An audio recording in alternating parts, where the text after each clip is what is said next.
Le bâtiment a été érigé, une stèle, en l'honneur de Robert Schuman. Robert Schuman, promoteur de l'Europe unie.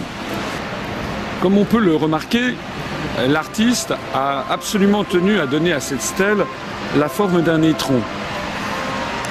Lorsqu'il pleut, la ressemblance avec un étron est d'ailleurs particulièrement remarquable.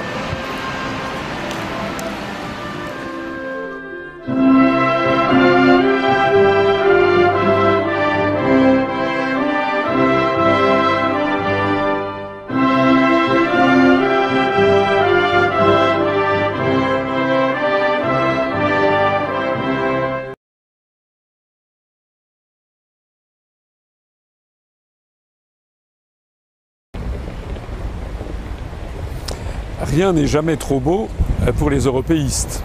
Derrière moi, on voit en construction le nouveau bâtiment du Conseil européen et du Conseil de l'Union européenne, qui devrait être inauguré probablement à la fin de cette année 2013 ou l'année prochaine. Il y a d'ailleurs une affiche qui marque « Happy Building 2013 ». C'est écrit en européen, comme tout le reste. Ce qui est intéressant dans cette architecture, comme on le voit, c'est qu'elle ressemble furieusement à une bulle. En d'autres termes, tous les européistes n'ont qu'une envie, c'est de vivre dans leur bulle. De point de vue métaphorique, l'architecture qui a été sélectionnée est assez ahurissante. Et pour les amateurs de cinéma, ça ressemble furieusement à l'étoile de la mort de l'Empire dans Star Wars. C'est quand même mauvais signe, non ?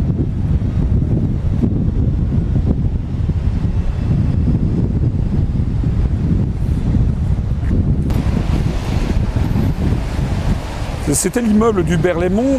Maintenant, il y a derrière moi l'immeuble Charlemagne, qui est tout à côté. Vous voyez d'ailleurs à quel point le drapeau bleu aux étoiles d'or est obsessionnel. Partout dans tous ces bâtiments de nature un peu inquiétante, voire totalitaire, on voit ce drapeau bleu aux étoiles d'or qui s'impose comme une espèce de lavage de cerveau permanent pour tous les fonctionnaires européistes. Quelque chose d'inquiétant également, ce sont ces statues. On se demande vraiment ce que les artistes avaient à l'esprit. Tout à l'heure, on voyait l'étonnante stèle de Robert Schuman. Ici, nous avons sur ce bâtiment qui abrite notamment la Direction générale des affaires financières, nous avons des statues extrêmement inquiétantes, des enfants aux yeux hallucinés comme s'ils avaient vu la mort. Est-ce que franchement, ces statues donnent envie de connaître le futur ? À mon avis, la réponse est non. Et c'est inconsciemment ce que l'artiste a voulu signifier. Ces statues représentent-elles la jeunesse européiste, la jeunesse que nous prépare la construction européenne? En tout cas, il y a vraiment de quoi être très inquiet. On voit une jeunesse en guenilles, les pieds nus, les yeux hallucinés comme s'ils avaient fumé du hashish, avec au fond, toujours et encore, le drapeau bleu aux étoiles d'or. Juste en face de l'immeuble Charlemagne que nous venons de voir se trouve un autre immeuble qui est écrit, comme vous le voyez, en européen.